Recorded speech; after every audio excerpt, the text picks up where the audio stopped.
नागपूर जिल्ह्यातील सावनेर येथे एक भीषण अपघात घडला असून या घटनेत एका युवकाचा जागीच मृत्यू झालाय.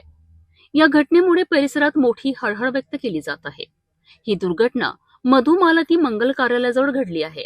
मिळालेल्या माहितीनुसार देवानंद नारेकर हे आपल्या मोटरसायकल क्रमांक MS40J5621 ने सावनेरच्या दिशेने जात होते.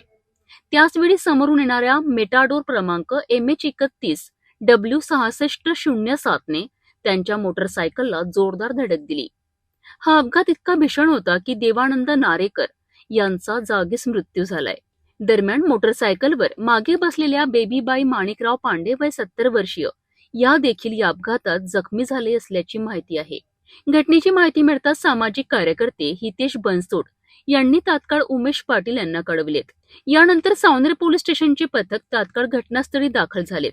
हितज्योती आधार फाउंडेशन यांच्या अँब्युलन्सच्या मदतीने जखमींना आणि मृतदेहाला सावनेर सरकारी हॉस्पिटल येथे दाखल करण्यात आले. डॉक्टरांनी तपासणी केल्यानंतर देवानंद नारेकर यांना मृत घोषित केले. मृतदेह पुढील शवविच्छेदनाकरिता पाठवण्यात आला असून पोलिसांकडून पुढील तपास सुरू आहे. या दुर्दैवी घटनेमुळे परिसरात शोककळा पसरली असून वाहन चालकांनी वेगावर नियंत्रण ठेवून सुरक्षित वाहन चालवावे असे आवाहन करण्यात येत आहे.